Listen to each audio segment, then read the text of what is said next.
Hello students, this is Suraj Rasar here. Okay, so in today's lecture session, we are going to learn what is 4G architecture, or sometimes it is called as LT also, that is long-term evaluation. So this is the advanced version of third generation we can consider, but it is there are so many upgraded points also in this architecture. And one more thing is there, okay, the previous architectures, it might be GPRS, or it might be 3G or third generation. We have learned those architectures including the voice based data as well as the internet based data also. So that architecture itself includes the two major segments.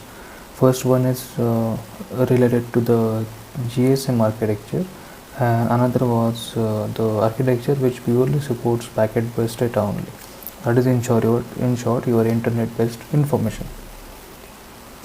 But in this 4G architecture, okay, we will try to understand it by considering just only packet based data only, that is the packet based information will be exchanged through network. Okay, so based on that only I'll try to consider some real time examples also.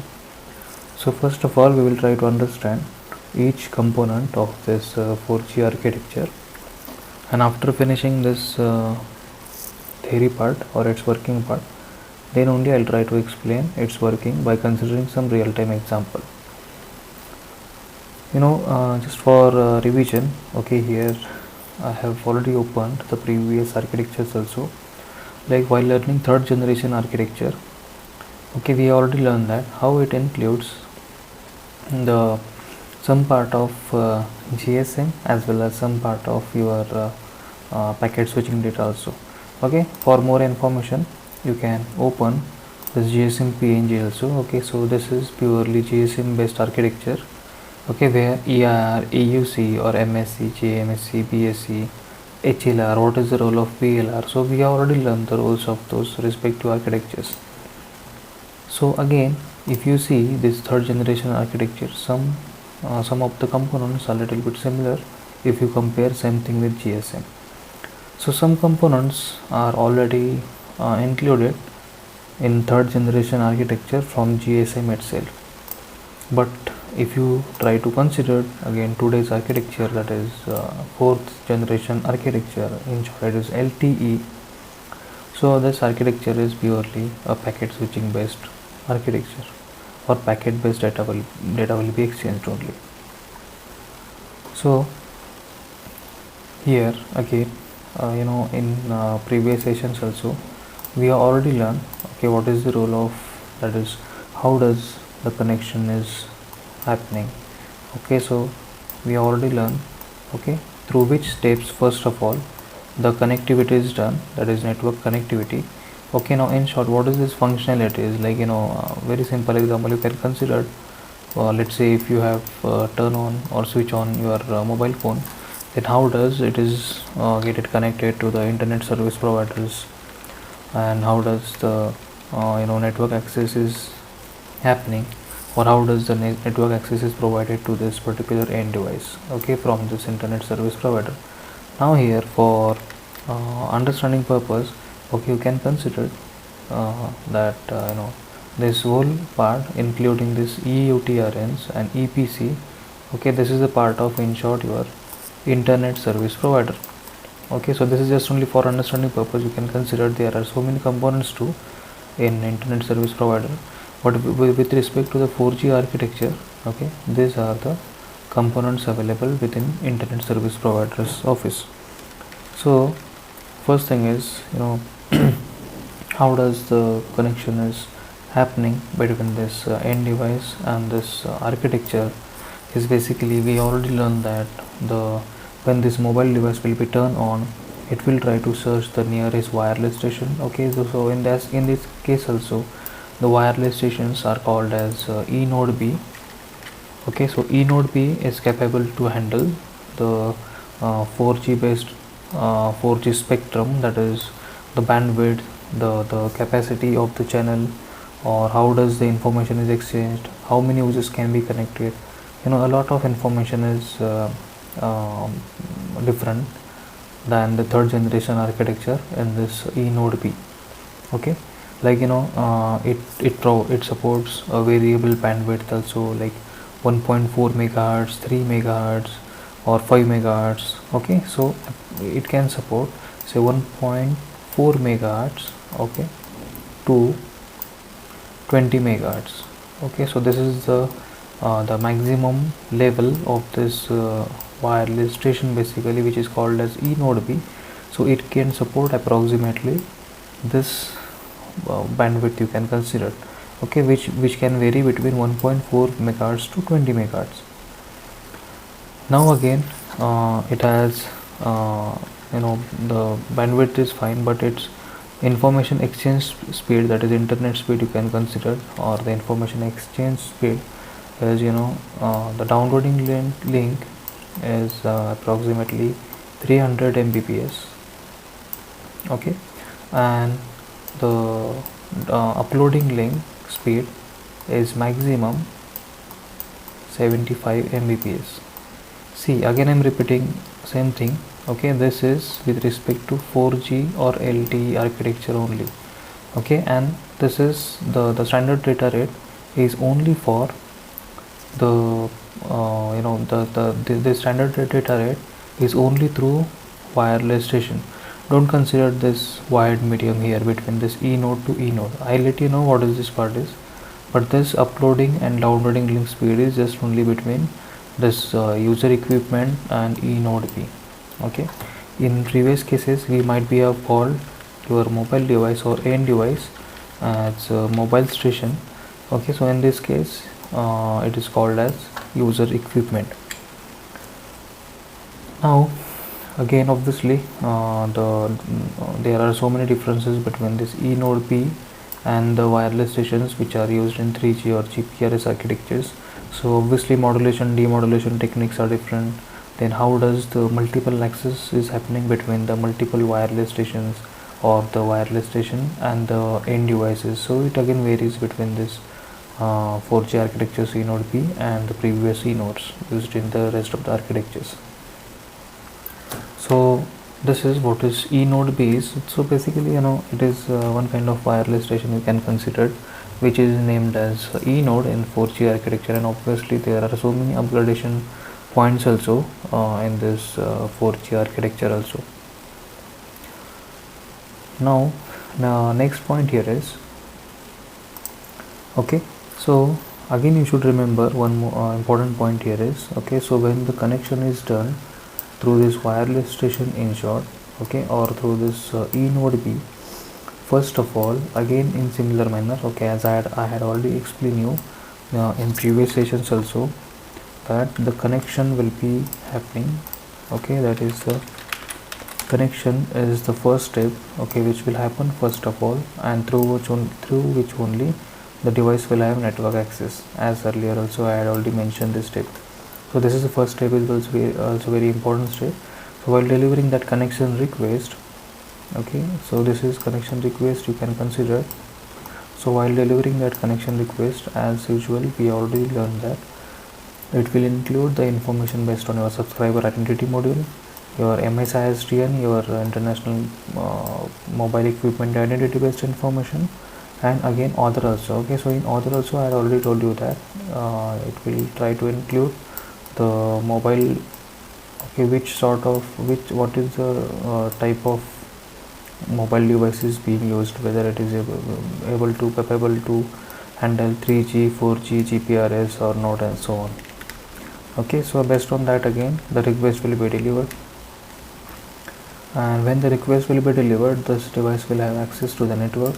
Okay, and in similar manner you should explain this part also, okay, that is how does the discovery will happen, that is agent discovery, how does the registration will happen, and how does the tunneling part is happen, through which the information will be again securely exchanged between end device and your ISP. So in short you should explain this part, that is this is the first part, and second part is this one. Okay, so after explaining those points only, then only you should start explaining about what is actual 4G architecture is and how does the information is exchanged. So first of all, Now consider, let's say the information is passed from this E node B. Okay, so I had introduced you about this wireless station and what is the difference between this wireless station and the previous wireless station too. Now next one is X2 link. Okay, so here X2 link is in short one sort of wired medium between this E node and another E node. See, in this case, in previous architectures also, okay, I had explained you one point that suppose say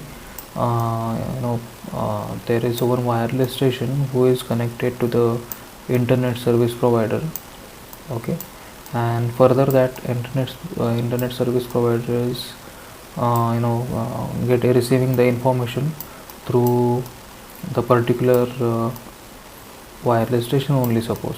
Okay, so in that case, okay, so here you can consider, say this wireless station is receiving information through this wireless station, and those wireless stations, that is the rest of the wireless stations, are delivering their information.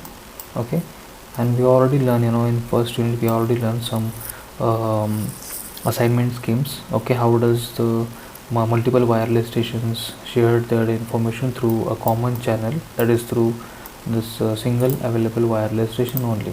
So in that case also I had already explained you how does those multiple wireless stations exchange the information, and which will be again further transferred to the internet service provider. So in this case, it's not necessary that each independent wireless station, okay, should contact to the internet service provider independently. Okay, so in that case, okay, let's say there are two multiple wireless stations, okay, which can be connected to each other, and through that single wireless station only the information can be exchanged. So this part is upgraded in 4G. Okay, so there is no need to always broadcast the information through all wireless stations available within particular 4G region. So that's why this X2 link is used, and basically from X2 link, okay, the information will be again exchanged between first E node B to another E node B. So in short, the information will be exchanged between the multiple E nodes, in short, through this X2 link. In short, this is a strong in the sense the fast connected wired medium between E nodes, multiple wireless stations in 4G architecture you can consider. Okay, so now here next part is your okay, so here next part is again when the request will be delivered through this E node B to X2 link, okay, again through another wireless station who is connected to the internet service provider, suppose. Okay, so here, so again the information will be passed through this S1C. Okay, now basically you can see here it has two types of links. In short, links in the sense the medium through which the information will be delivered to the internet service provider. So this S1C stands for S1 link control plane, and this is S1 link user plane. Okay, now actually they have some working difference. Okay, like this dotted line denotes as a temporary link, that is the temporarily this medium will be used to share the information, and the straight line denotes the continuous link or permanent link you can consider. Okay, so S1C is S1 link control plane, and S1U is S1 link user plane. So this nomenclature is given in 4G's architecture. Okay, so when the request will be delivered, the connection request will be delivered through this medium as I had mentioned. So again through that link only, that is through first of all the temporary link, remember. Okay, the connection request will be delivered including this information. Okay, so it will be received by MME. Now MME stands for mobility management equipment. So here in this case, okay, so here in this case, MME stands for Mobility Management Entities, right? Okay, so again it will understand that since this information is based on the connection request, so first of all it has to be verified.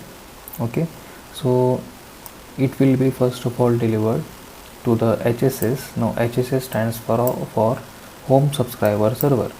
Okay, so HSS will have all user based information, okay, including the user details. Okay, now once this HSS will receive the information from the end user, including the subscriber identity module, okay, and including this MSISD also, it will try to verify the user details. Okay, and once the user details are verified, again it will deliver, okay, some sort of acknowledgement or response to this MME again. Now MME will understand that it has to be delivered through this S11 link to the serving gateway. Okay, SGW, we already learned what is the role of this gateway. Okay, and again it will forward this information to the PDN. Okay, now again here is one more component is available in 4G as PCRF, okay, which stands for Policy Based Charging Rule and Functioning. Okay, so PCRF. Now here again it will try to verify the user details. Now here the user details will be with respect to the, okay, what is the current current status of that user. Current status in the sense, very simple example you can consider it like what is the current balance within the user, whether user is able to use the network based services or not, and so on. So such kind of information will be verified here. Okay, so after that again it will deliver back the response to this HSS.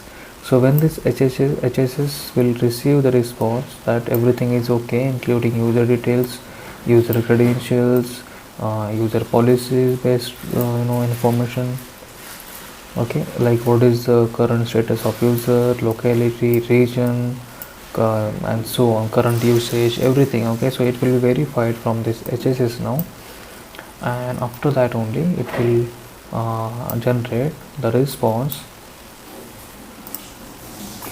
and based on that response only again the user will be connected to the internet service provider in short. Okay, so this is the flow. How does this user will be validated or authorized by the internet service provider, and after that this end user will have network access, and the user is able to or capable to use the n number of services prescribed under that particular internet service provider service. So this is just overall introduction to each component of this 4G architecture. Okay, now again let's start with understanding how does it works. So basically, okay, as I had told you that this X2 link is a fast speed link between the multiple wireless stations, or E nodes you can consider. Further, this E node which is connected to the ISP, okay, will have two types of control planes, in short the connected medium. First one is S1 control plane, and another one is S1 user plane. Now you can see here one of the plane is connected directly to the MME, that is mobility management entity. So here in this case, okay, it has different functionalities too. Okay, so when first time the connection request or some temporary purpose is there to exchange the information between ISP and end user, then at that time this MME will be activated.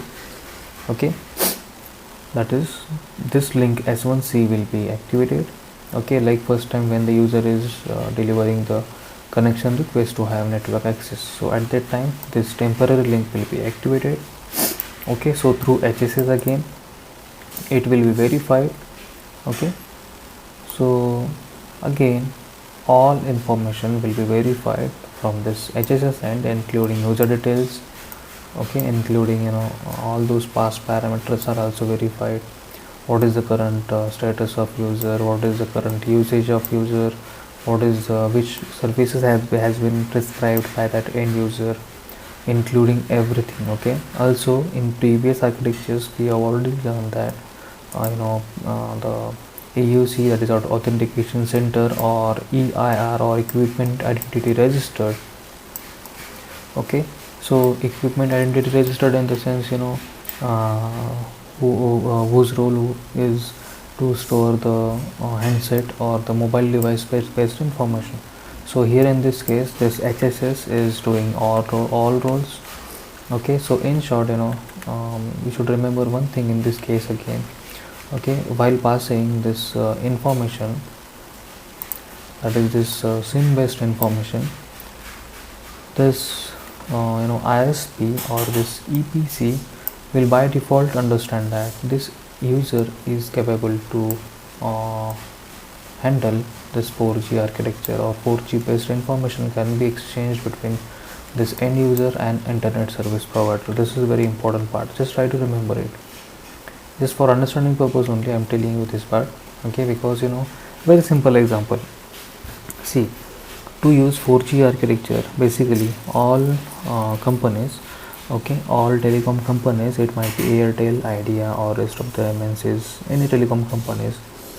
So basically they have their 4G based SIM card basically. Okay, so if such kind of SIM card is used in your mobile devices, okay, so then only you will be able to use 4G technology. So in short, you might have observed nowadays how does those SIM cards are used and prepared. Okay, so by default your smartphone also is capable to manage 4G based information.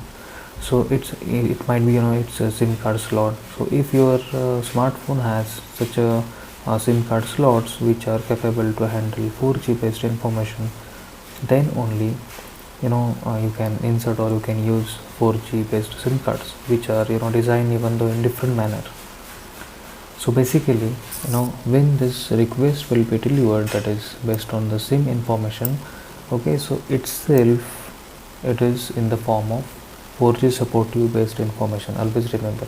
So here in this case it's not hard and fast that it should verify first of all whether that device is capable to handle or manage 4G based information or not, because by default your device should be capable to use 4G based information or 4G based architecture. If you are using normal handsets or normal user equipments, okay, which may not be capable to handle 3G, okay, still you can have option to use the previous or GPRS based techniques also, because those devices were capable to manage hardly either GPRS or 3G. Okay, that is both of these technologies can be supported, or only single technology can be supported. But if you consider nowadays the 4G supported devices, mobile equipments, then by default its slots or SIM card slots are developed or manufactured in a such a way that it should support only 4G based SIM cards though. Okay, 4G, not just 4G only, I meant to say it can support the previous technologies also, 3G, GPRS, 2G and so on. Okay, but if you are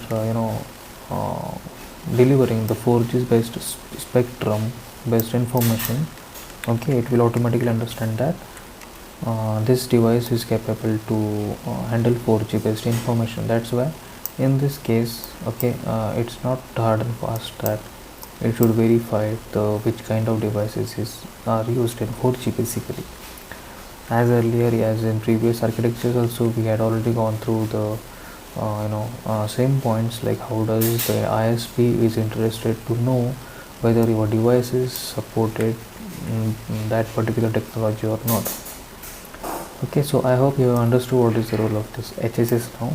Okay, so and obviously this mobility management equipment, okay, is in short based on the information whether it has to be diverted to the SGW or whether it has to be diverted to the HSS. Okay, and whether this information is connection request, that is first time it has to be delivered to the HSS, or whether it should be directly delivered to the SJW. So this is the role of this MME. Okay, so in short, this is a gateway, internal gateway used in your internet service provider, okay, where the 4G architecture is enabled. Now next one is serving gateway. Okay, as in previous architectures it was named as, you know, um, uh, that particular technology was included, like G stands for, SG, here extra G was there, which stands for GPRS. But in this 4G it's not like, it is just only serving gateway, you can call it as a serving gateway only. Okay, now if you see this overall 4G architecture, then basically it is divided into two major segments. Okay, that is, the first segment is EUTRN, okay, which includes the wireless station itself, okay, who is used to exchange the information, or it might be for broadcasting the information.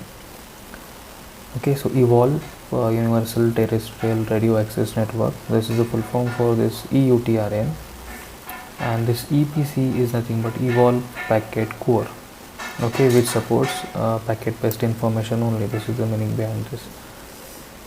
So okay, as I had mentioned earlier also, okay, basically when the advanced version of third generation, or you can consider it like some advanced version of telecom services is